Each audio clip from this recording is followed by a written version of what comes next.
on, everybody?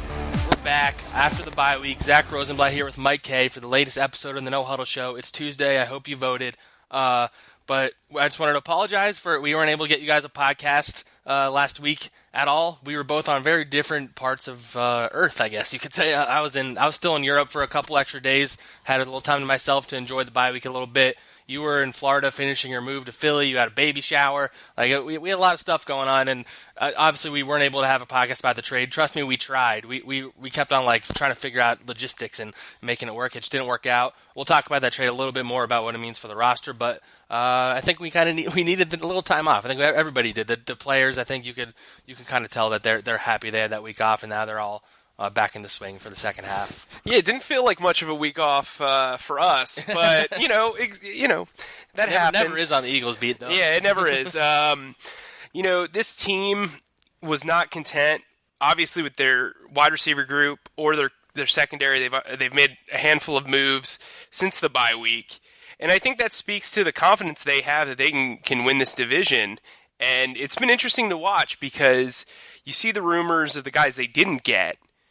But then you look at who they did get, and we'll talk about Golden Tate in depth, but this move was made to get back to the Super Bowl. It wasn't made to just win the division. This was a move that was made. You don't trade a third-round pick for an 8-game rental if you don't think you're going to be able to pay off big time, unless you're the Cowboys. Especially Howie doesn't do that, at least. Right. Yeah, there are some unless you're the Cowboys. There are some bad GMs that rhyme with Shmary Shmones in the league right now who do stuff. Although Amari Cooper looked pretty good on Monday night. Sure. But you still don't trade a first-round pick for that. And sounds like they're going to give him a big old – you have to after you give him a first. They're going to give him a big old extension now, too. So. Yeah, on top of announcing that they're going to extend Dak Prescott. Woo, way to double Jerry down. Jones just doubling down on average Dak. And the clapper is still hanging around. We're going to talk about the NFC East a little bit. We can make fun of the clapper a little bit. But yeah, I mean, if you're a fan of Broadway musicals, there's this musical called Sunset Boulevard, and in one song they say, it's the oldest story in the book, come see the taker getting took. That's Jerry Jones. That's Jerry Jones. Sorry, I had to put in a musical. If there's anybody that John Gruden could win a trade against, it's Jerry. It was the perfect match for John Gruden. Although it sounds like, I forget what team it was. I saw another team was willing to offer a first-round pick. I don't think the Titans. I think it was. I don't think a first-round pick for Amari Cooper is it depends absolutely. on where you're at. Yeah, I don't think it's absolutely damning. But now it's a top 10 pick technically. Right.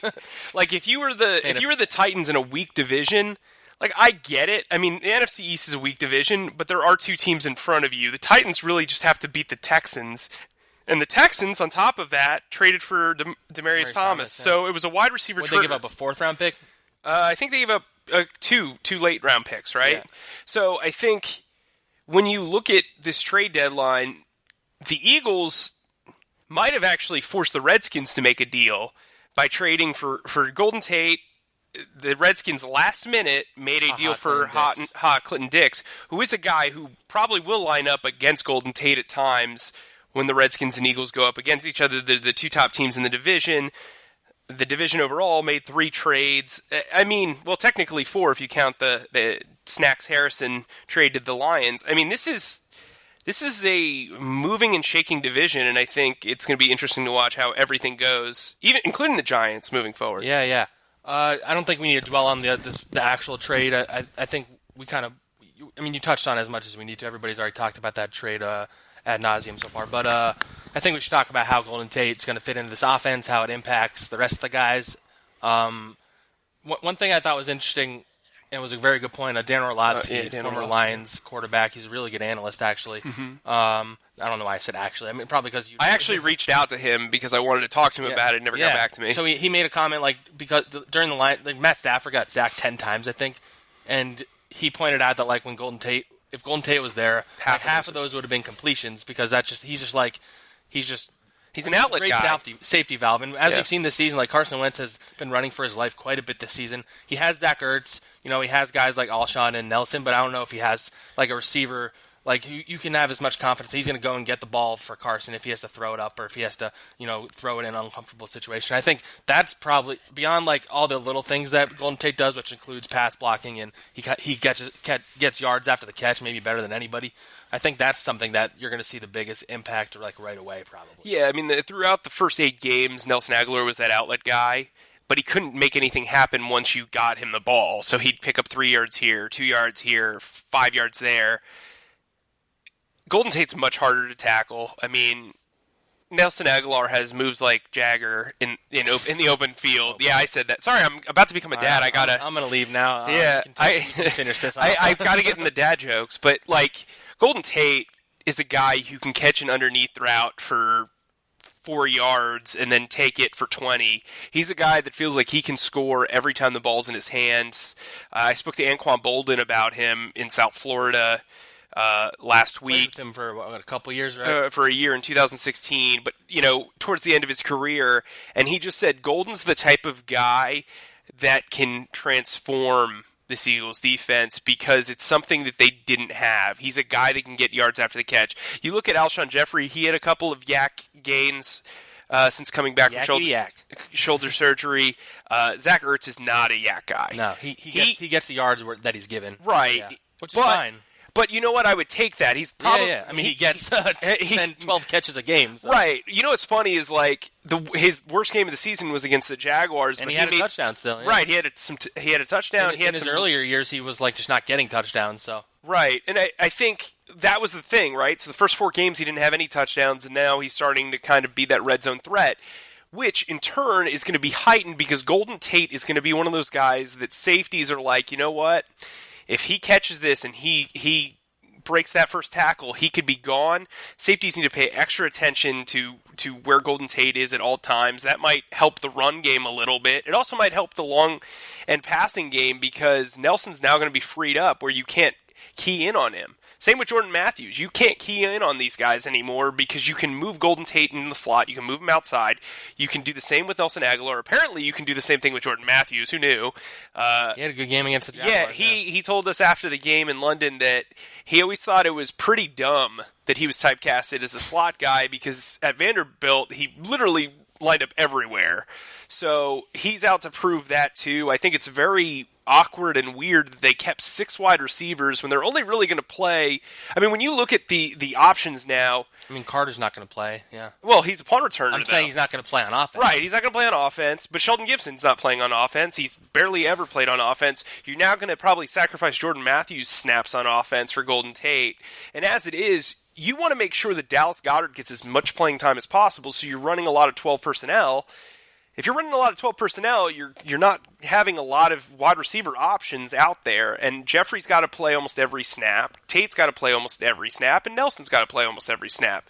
So those are 5 guys that are ahead of Jordan Matthews, Sheldon Gibson, and DeAndre Carter in the lineup, plus you're going to run 13 personnel at times with Joshua Perkins. How are you going to use all these 6 receivers? Jordan Matthews doesn't play special teams.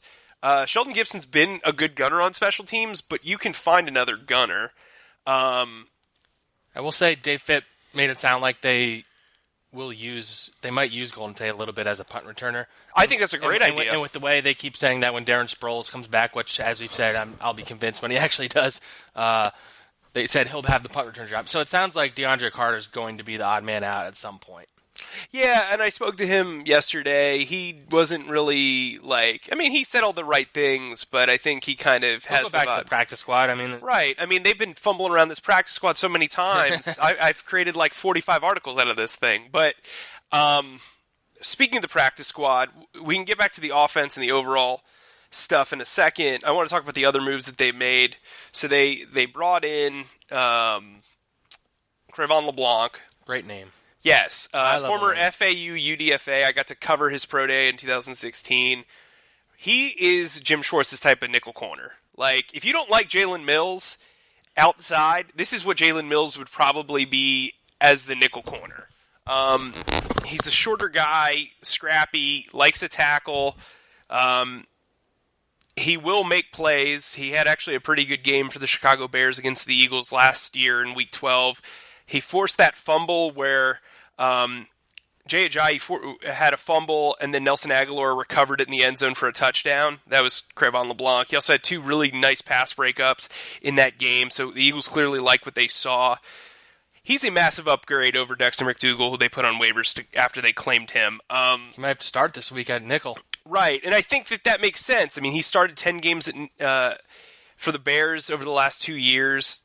they had a regime change with Matt Nagy, so he kind of didn't fit that scheme, I guess, and was cut. He played 3 games for the Lions this year, and then they waived him. I would say I wouldn't be very excited about the fact that they have to start this guy. Sure. He was just cut by the Lions, so he's obviously not right. that good. Well, I'm not saying like you should be like, oh my gosh, gee golly, this is great, but keep in mind, too, Dexter McDougal was like a utility special teams player that they threw out there to play nickel corner.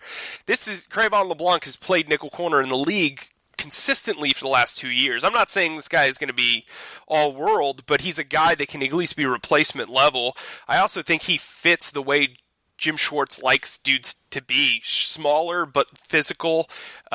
He'll get involved in the run game. He'll probably play pretty well on special teams. They'll find a role for him. He's a veteran. Dexter McDougal's a guy that's been around for a while, but they played the same amount of games, only LeBlanc actually had a role.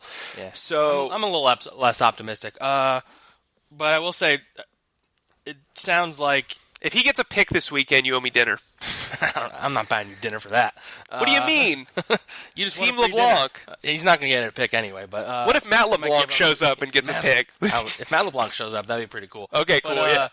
But Corey Unlin, the defensive backs coach. I mean, they don't. Position coaches don't really talk that much about injuries. They kind of deflect. But asked about Jalen Mills and Sidney Jones. It didn't sound exact. He called them week to week, which usually is lingo around here. As long as they say that, it sounds like the guy's not going to play. So all of a sudden, if you don't have both of those guys, that means you have Rasul Douglas starting on the outside with Ronald Darby on the other side. So they're going to be targeting Rasul Douglas all day probably. And then you have what's the new guy's name? That would be Crevon LeBlanc. Crevon LeBlanc. So you only have 3 cornerbacks. Don't call me Matt. So I guess once they determine if they're going to be missing one or both of those guys, maybe they call up Devontae Bowsby, who they brought back onto the practice squad. He's got really good size. They loved him enough in the preseason that he was like competing to start at nickel, and then apparently wasn't good enough to make the team after that. But I wouldn't be surprised if they called him up this week. He knows the defense. They still have a lot of banged up guys just hogging roster spots, so it's they're still in a weird spot right now because I don't know if Darren Sproles is going to play. I'm not very confident, and then you have those 2 guys, and Lane Johnson, Jeff Stoutland never thinks his guys are going to miss games apparently, but he talked like Lane Johnson's going to play, so I'm not. Wait, really? He more was like, I don't know about injuries, but if I know Lane Johnson, he'll do everything he can to play on Sunday. Yeah, that sounds like Lane. That sounds like he refused to talk about as if Lane Johnson wasn't going to play. Which he was right about Jason Peters a couple weeks ago when we talked to him. But the point being, they don't have many people that they can even get rid of at this point because they have so many banged up players. But I'm a little concerned about the cornerbacks going into this game. The Cowboys don't have great receivers. They do have Amari Cooper, who is a challenge to defend. And Corey Unlin, he was asked about him, and he just laughed. He really respects Amari Cooper and the way he can line up all over the field, all the different things he can do. And right. So what you do with that is you have Ronald Darby follow him. I mean, that's really what you. This is Darnold. That's not really Jim Schwartz's MO, though. Right, but sometimes you have to adapt to your because you don't want Here's the thing, though. Here's the thing. And I covered Alan Hearns for 3 years. That man can run routes. He's not fast. He doesn't do anything special, but he can run. He is in their rotation right now. They don't really. They have so many receivers on the team. Well, yeah, he just caught a touchdown last. Yes, did he? Yeah. He also had the interception. There's a video out there where Mariota threw the interception in the red zone. Alan Hearns shook a DB so far off of him that he ended up on another planet. It was the guy can run routes, and the problem is with Rasul Douglas, it seems like he freelances a lot, and that would be a concern against a crafty veteran like Hearns. Hearns isn't going to get open based on speed. He's not going to do it'll be an even matchup, but there could be a play where there's a breakdown in coverage, and that would be the concern. You also have LeBlanc, who's going to go up against Cole Beasley, who's maybe a top 3 slot receiver in the league. That's a concern. You don't want Malcolm Jenkins on him. You don't.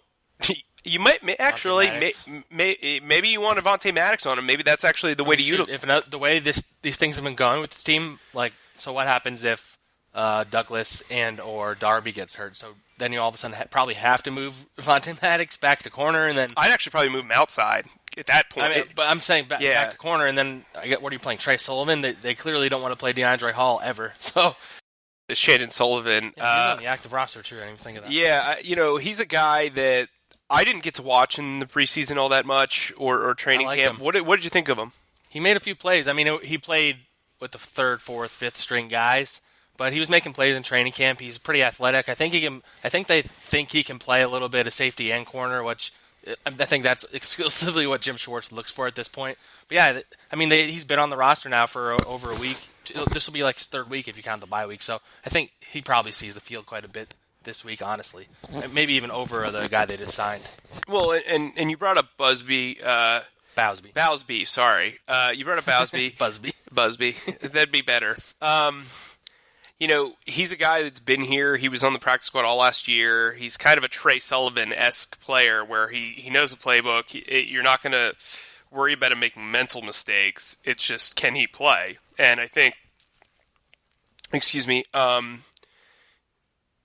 got good size. I believe he's 6'1", 177 for the position. It's a situation where, like, you're relying on a lot of these bargain basement corners, and they still have Darren Sproles on this roster. I just don't understand. If Darren Sproles doesn't play this week, oh, it's coming. It is coming, dude. Like, I'm so over this because from a writer's standpoint, it's very hard to understand and really explain why this guy is not on IR. There's only so many different ways we can talk about it. Right. And so that's the frustration for me as a writer. I would imagine fans would be frustrated. I mean, based on the way people respond to any time I tweet out quotes or info about Sproles, it's like, why is he still here? Is the almost universal. Right, response. they're kind of this is kind of dampening. It's funny because everybody qualifies like, I love Darren Sproles. He's probably a Hall of Famer, blah blah blah. But like, what are they doing? Right. I think it's kind of dampening his legacy here a little bit. I mean, which is a shame because really, when you look at the the first 3 years of his tenure, he was incredible here. I mean, especially for his age. And as people have pointed out, I think he has like 40 yards combined in the last 2 years, and he's played less than 4 games if you count like when he got hurt in that game last year. He played like 2.5 games, played 1 game this year, and he wasn't even really able to be effective by the end of the game. So they talk, maybe he's just your punt return when he comes back, but what, you've been waiting this long for a guy who's only can play punt returner for you? Well, and I think what's interesting too is, this is not a report, this is just me just jumping to conclusions, this is my theory. They wanted to keep him off IR to return because they definitely wanted Mike Wallace and one of the 2 guys back. Rogers or Matt Collins. And then they traded for Golden Tate, and so now they don't need probably... It complicates things a little bit. It complicates stuff. So, like, I wrote an article about it, but, like, now, if you put him on IR, he's done for the year, and you've wasted a spot for 8 weeks. It doesn't look... I think that at this point, they're just like, we just kind of need a salvage. Right. So that's, like, I think, like, he doesn't want to go out like that. And, I mean, I see him around. He's all smiles. I saw him talking to Jason Peters yesterday around the facility. They all seem wonderful. You see him around. We're both past our prime. What's that like? Yeah. That was a thinker. You were a little quick for me. Is that too harsh? They were talking about, like, having an Uber X. I was like, oh, okay, that's fine. But, like, you see Darren walking around. He's been around. I haven't seen Matt Collins, really. Yeah, at all. At all. So but I see Richard Rodgers like every day. He's everywhere, yeah. So I haven't seen Mike Wallace isn't like a boot and stuff, so it makes sense. I saw him yesterday. He was in the locker room yesterday. He grabbed something and then he walked out. So he's been around. He's a guy that Matt Collins, by the way, and Richard Rodgers, they're both eligible to return this week, by the way. Correct. Which I should mention.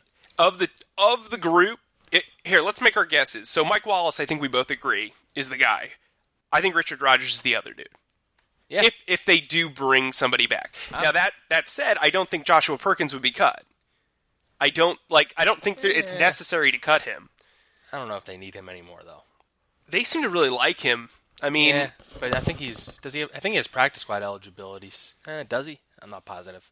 Yeah, I'm not sure. He played a little with the Falcons, so I'm not sure. I can tell you Dexter McDougal does. I don't really know the practice squad eligibility rules. It's pretty confusing stuff. But yeah, I think, and I guess we probably wait a little too long to talk about this because it's pretty significant, but Tim Jernigan started practicing this week. He's another guy who's on the non-football injury list. Different designation, but it's the same thing essentially. Since he's got on the practice field on Monday, they have to decide if they want to activate him within 3 weeks. They can do the same thing with Matt Collins and Richard Rodgers. We haven't heard anything about that. It's kind of if they don't practice either of those guys this week or next week, then you kind of wonder if they're just not going to play them this year, probably. Yeah, I mean, well, because you have 3 weeks to decide at that point. And by week 12, if these guys aren't here, then I don't know what the point is at that. Because what's Richard Rodgers going to give you for 3 weeks? Well, I think Richard Rodgers, I've seen him move around fine. I mean, I don't claim to be a knee surgeon or anything like that, but you don't claim to be that, really? No, I don't. I thought that was in your Twitter bio. Well, hey, what can you do? Eagles beat writer, I think I have a terrible knee quote surgeon. and something else in my byline. Also, I'm like the co-host of this show. You are? When you let me talk. There you go. That's one for the deep cuts in the comment section. I mean, I don't know what any of these guys really give you, if I can be honest. I mean, Mike Wallace had no catches before he went down. He wasn't really showing much, and Richard Rodgers, Rich Rodgers in his career hasn't really been that much. He's a product of Aaron Rodgers, probably. He's like almost built like an offensive lineman, but like not. But he's, I don't want to say he's soft. I would just say blocking's not really his Matt Forte, as it were. Oh boy, how many dad jokes are you going to fire off today? Dude, I'm preparing, man. 2 months. What was Mac Hollins, the previous 2 months about? Mac Hollins might be like the one guy that kind of gives you a clear-cut like vision role, and that he can play special teams. He's a pretty decent special teams player. But again, do you take a guy off IR just to play special teams? Like for me, yeah. I really don't like. The only guy that I see the upside for is Mike Wallace if he's healthy. And because maybe he has that speed that they don't have. I wonder if they would get rid of Shelton Gibson at that point. You know what? Shelton Gibson's going to outlive us all. His Eagles tenure. But I think he should stay. I'm a little perplexed as to like what they're going to do with Jordan Matthews once Mike Wallace gets back. They've been keeping 6 wide receivers for most of the season. To me, that's kind of ridiculous. But they're trying to find roles for every single one of them. It's especially ridiculous. I don't know, when you have that in addition to Darren Sproles hogging up a roster spot and, you don't play Shelton Gibson and DeAndre Carter only as a punt returner. And you run 13 personnel. It's just, we've criticized, the roster decisions, but it's strange. Especially now that they have Golden Tate, that they decided to release a defensive tackle instead of one of the receivers. Poor Bruce Hector. Yeah, keeps going back. He looked pretty good when he was playing, too. Yeah, he had that combo sack against Carolina. It seems like they're pretty confident in Jernigan coming back soon. I would guess it wouldn't be at least for 2 weeks. I don't see it. He hasn't practiced since February. I would think that week 12 would be because you get him for that final push where it's as I wrote when the news initially came out, I would temper expectations. Oh, for sure. He already was pretty inconsistent. He's a talented player, but he hasn't practiced since February. He has a back injury, which is tough for a 300-pound defensive lineman. And as we've seen with Brandon Graham and Chris Wilson, the defensive line coach, talked about this today, it's taken Brandon Graham some time to get it reacclimated because he kind of skipped all of OTAs, minicamp, most of training camp, didn't play in the preseason. So it's as if the first 5 weeks were him in the preseason, and then you're gonna, that's double for Tim Jernigan because we're halfway through the season and he hasn't done anything besides behind the scenes. And it'll be good for depth purposes that he's there, but I wouldn't expect him. He'd probably play as much as Trayvon Hester and Haloti. Right, I think he'll rotate. And the good news is he's a little bit younger than Brandon Graham, and that's being kind. He's a guy that I think just from a personality standpoint, having him out there is a good look. Jim Schwartz alluded to that. And I think, too, I don't think you look at what he does during the regular season. I think he's like the guy you look towards the playoffs. Like once he gets his footing in, maybe that's what, turns on the switch. They've been a good run defense against or without him. They've been no worse than 6th in the league in run defense this season through 8 weeks. And, they just need to force they have to force opposing quarterbacks to pass the ball as quickly as they can or get sacks. The interceptions aren't coming. There's some impressive numbers out there for this defense. Rush defense especially. Right. They're top 4 in the league right now. Most of the production has come from quarterbacks. Right. 4 of the 8 games, quarterbacks have led the team. They've also never had somebody rush for more than 50 yards against them other than Saquon Barkley. Saquon Barkley is the only running back to run over 50 yards, and he did it on one play. That's wild. You look at, As Chris Wilson said today, stop the run, have some fun. oh, I like that. Yeah. I hope that's as like, somebody else pointed out, that needs to go on a T-shirt. yeah, I like that. That's got to be on a banner somewhere. On top of that, the Eagles' offense has had 12 turnovers. The Eagles' defense has only allowed 28 points on 12 turnovers. That is pretty significant, especially when you consider where some of those turnovers have been. They've only allowed 2 touchdowns on 12 turnovers. So I think that's impressive. Field goals, missed extra point, whatever. It all adds up. But the problem is the Eagles have only really forced 7 turnovers themselves, and that's a problem. You've got to steal possessions in this day and age of the NFL, and really they haven't done a really good job of producing turnovers, except for Avonte Maddox, who leads the team with 2. The forced fumble against the Jaguars probably is what won them the game before the half. And I think, that's something that needs to change. I'm sure the Eagles looked into defensive backs during the trade deadline. It just kind of didn't work out. I think they're kind of like dealing with the hand that they were dealt back there and giving guys time to produce and develop. Sometimes that can be a good thing. You look at some of these teams that have younger players and they can develop into something, especially when next year you have a bunch of impending free agents and you need guys to step up, and now you've got guys that have had playing time. I think Avonte Maddox is going to be huge next year. So, that's another thing with these injuries. While it is a massive negative, there are some positives to take away from it. I think this is a good way to segue into talking about the NFC East a little bit, especially because right now, even though the Eagles are a game behind the Redskins, the way the Redskins lost, who'd they play? They played the Falcons. They got beat pretty bad. They lost 2 offensive linemen. Like Brandon Scherf especially I think I pronounced the name right. Yeah, he's probably top 3 they lost guard. I think they already had. I think Trent Williams was already banged up, and they lost Paul Richardson for the season. So within one fell swoop, they lost their best deep threat, 2 starting offensive line. They signed they lost Sean Laveo too. Yeah, that's the other one. And they signed 4 offensive linemen, and that's not a good sign if you need to do that. Because there's a reason why offensive linemen are free agents halfway through the year.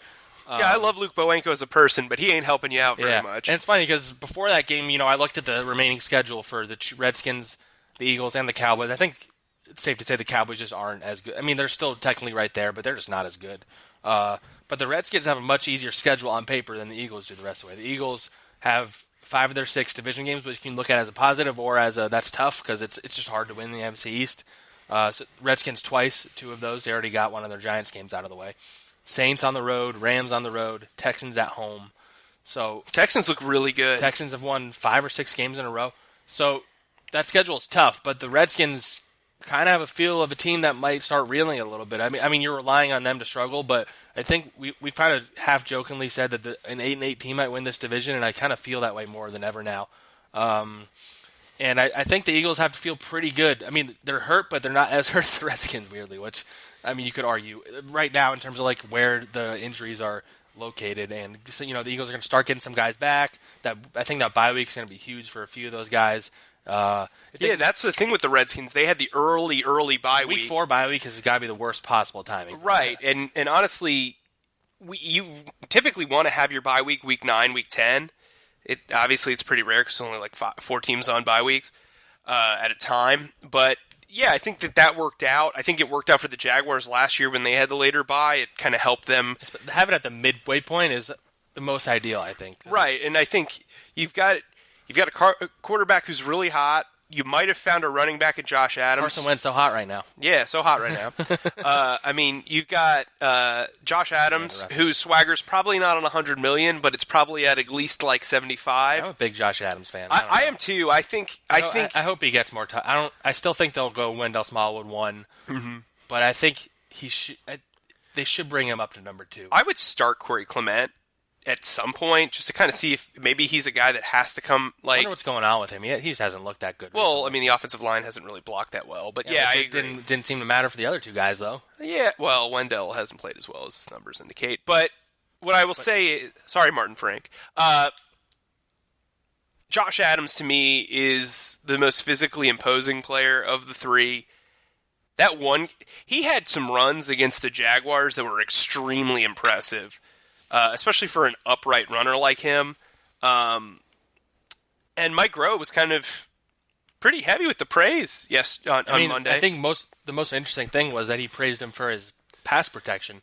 Right. If Adams is getting better, because Small is just a bad in pass protection. Like, that's just the reality. Clement's probably their best at that. But if Adams can be good at that, then there's no reason to keep him off the field. I wrote about how he kind of could be their LeGarrette Blount / Jay Ajayi type, because he gets like chunk yardage and he gets in the big moments. He gets tough yard. I just think they should ride him as not a workhorse, because they're never going to do that in this offense. But I don't know. I'm pretty high on Josh Adams. I am too, but think about if he can develop into somebody big these last 8 games and maybe into the playoffs, and then you're looking at it as, well, we have these 3 guys. Maybe draft another speed guy or something. Yeah, maybe we can draft like a speedy Darren Sproles type, and then you have a 4-man rotation and you feel good about it. This is a big 4-game stretch for Josh Adams, because if he can really take advantage of extras, he only had 18 snaps heading into this Jaguars game. He had 18 snaps in the Jaguars game, too, so he matched that, doubled it. He had like 60-something yards on... 61 yards on 9 carries, and then he had a catch for 6 yards. So, for me, you've seen what Corey Clement can do. He's struggling. You've seen what Wendell Smallwood can do. Okay, but not spectacular. Give Josh Adams the football. I would start him against Dallas. You have nothing to lose. You know what you're getting. I also think, Dallas's defensive front's pretty good. Their defense has been really good this year, actually. Yeah, so I think you can do stuff with Josh Adams, and I think he's a better receiver than he's been able to show. And if his pass, like you said, if his pass protection's up, then you feel good about him. If his pass protection is legitimately good, then he should be their number 1 running back. I mean, he's their best pure runner right now. This team historically has done very well with finding undrafted running backs. It's the one running back and guard are like the 2 positions on offense that you can kind of cultivate without having a high draft pedigree. And I think they've done a good job with running back and finding these guys. Corey Clement was a huge find last year. They don't win that Super Bowl without him. I think Adams can develop into something. And, we'll see. We'll see, because they have been missing that LeGarrette Blount style runner. They missed LeGarrette Blount more than they're missing Jay Ajayi this year. They don't have a single run for more than 22 yards this year from a running back. Well, and didn't Blount, I think you wrote... Yeah, that he had 4? Like 5 or 6 on his own. And that included like a 60-yard runner. Like, they just haven't had those...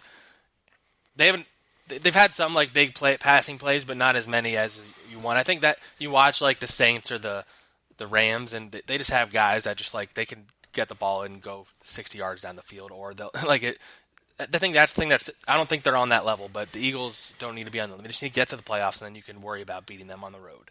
Yeah, and so I think he's a guy. He's also Adams is a guy too that can drain the clock. He's a guy that can get 4 yards, get 4 yards, get 4 yards. So when you're up 17-7 or 17-3 right. or 17-0, you can drain the clock instead of going 3 and out. He's a guy that can establish a role. So, and he's so different from Darren Sproles. He's so different from Corey Clement. He's so different than Wendell Smallwood. That's what we've been preaching. They just needed a guy who was different than what they had. Right, and I think they kind of realized that going into this. I said they could run against the Jaguars if they established Josh Adams, and that's exactly what they did. Thank you for listening to the podcast, Doug Peterson. You were wrong about Shelton Gibson, though. You thought that he was going to have I thought it was. Well, I said Shelton Gibson or Jordan Matthews, and Jordan Matthews had a good game. Look, when you throw everything out there, sometimes you can just name 10 players. Yeah, these guys are going. By the way, in this upcoming game against Dallas, this person. I do think this will be a good game for Dallas Goedert. By the way, for what it's worth, I don't think they have the safety. Have pretty easy roam down the field with all the dudes that are on that offense. Right. And I also think Doug Peterson is. I don't want to say he's low key petty, but he likes to do things that make you go, And I think, Dallas's parents grew up Cowboys fans. His name's Dallas. It would not shock me if they did something funny. And sometimes he'll do stuff where it's like, man, there's more thought put into this than just the play itself. So maybe they'll spotlight him. I think that first drive, you've got to spotlight Golden Tate quite a bit, kind of the way the Cowboys did with Amari Cooper against the Titans. Got a touchdown the first drive, yeah. Yeah, so... But I think this is a good game for Golden Tate. I think this is a good game for Dallas Goedert. Zach Ertz just has good games. Alshon Jeffrey just has good games. And I think it'll be interesting to see how Nelson and Golden Tate play together. and the way they use him, because according to Howie Roseman, the coaching staff had smiles on their faces, and they were kind of giddy talking about how they could use Golden Tate in this offense. So let's see if they get creative with it. I also think he'll help on fourth down, for what it's worth. Yeah. All right, we'll do our full preview pod later in the week, but I will say they better win that game. Like, if they fall to 4-5 with a loss at home to the Cowboys, all of a sudden all this optimism goes right out the window. Yeah, this is kind of like a week it's kind of like thing. I mean, we say this every week, but this kind of like if the NFC East is bad enough that they could lose and survive in reality, but like you're not going to be feeling very good about yourselves if you're losing to the Cowboys at home. Yeah, this is on primetime TV. Like this is a big game for them. Like let's not understate. Like the Cowboys might not be good, but it's equally important that the Eagles just don't lose to them.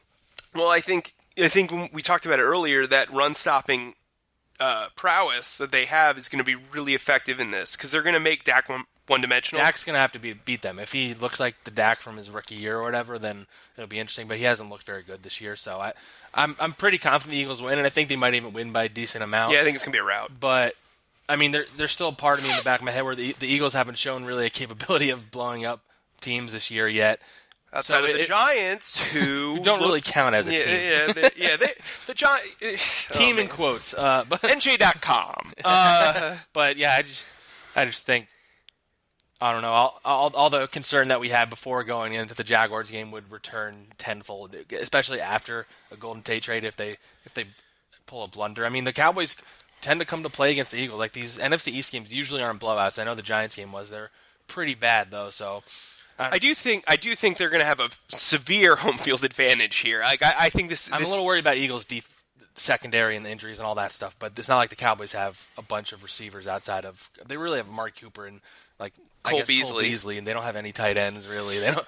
I mean, they have them, but they don't have them. You're gonna be able to key in on Thank certain God Jason guys. Witten's not an. I mean, I guess we don't hear it, but my God, is he a bad announcer? But I think you're gonna be able to key in on this offense. I think the Cowboys defense has played relatively well, so that could be a concern. But you have all the horses to do it. I mean, like you should win. You have the roster. They very much should win. I haven't seen the line, but I think they're favored pretty. I think it's like 5 or 6 points or something like that. Well, and they should be. I mean, this is at home. Now, I think the Eagles can lose 2 division games and still win the division if they can steal one from like the Rams or the. I think more and more Week 17 game is going to decide. Yeah, that's going to be the one. And that's on the road. It's in Washington. It's New Year's Eve. Eagles fans will travel for that game. Eagles haven't played a game where their playoff lives were on the line in Week 17. I don't know how long. So that would basically be a playoff game. So I mean, we're getting a little ahead of ourselves, but I don't know. As we see it right now, it sounds like we're both pretty confident the Eagles can pull out this division. They should be able to win this game, but they need a win on Sunday. I mean, they should. If they win if you win on Sunday, you're 5-4. I mean, we're kind of just going to assume that they're going to lose to the Saints on the road. If they beat them, then all of a sudden we're feeling pretty good about the Eagles as a contender again. But Saints on the road, the Saints are really good. The offense is something else, especially if the Eagles secondary is bang up. But that's far down the line. And I was thinking to myself, would you rather play the Saints this week coming off the bye? Like, because they just had a huge emotional victory. Yeah, the come down, yeah. Yeah, the come down. But, I think the Saints and the Rams are tall tasks. I think they can especially on the road. I think they can beat Houston. So if you can beat Houston and win... If they can win one of those 3 tough games, then you... And then you win 3 division games. Yeah, let's say you go 3. So you go 8-8. Yeah, if you go 3-2, at least in those divisions, they can go 4-1 in those division games. Yeah, so let's say, well, okay, but here's the thing. They can. I'm saying. Here's the thing. What if they lose to Dallas and then they win out? And then they win out. No, win out in the NFC East. Oh, so at that point, they would go to 4-5.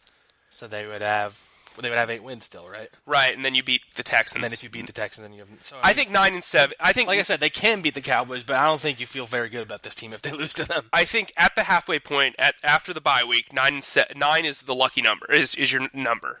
Like you need if you get 9 division, yeah. Yeah, if you win 9 games, you're going to win this division. Period. Because this is a bad division. And I don't think the Cowboys, like if the Cowboys lose to the Eagles, they're done. Like it's over. Because that's enough separation for the Redskins. And the Redskins feel like if they lose another one, then all of a sudden this season can kind of get out of hand for them. Yeah, the rails could come off. They kind of felt like a fake 5-2. It was like the Titans last year when they started well, but nobody thought they were actually. Oh, I like that fake 5-2. Now they're a fake 5-3. Yeah, it's still a pretty good record. So. Yeah, but yeah, I think that's a good point to end on. Glad we got it. We got back in the mix. We'll get you guys another one later in the week, and then our usual post game pod. Thanks for listening, guys, and we'll talk to you soon. Deuces.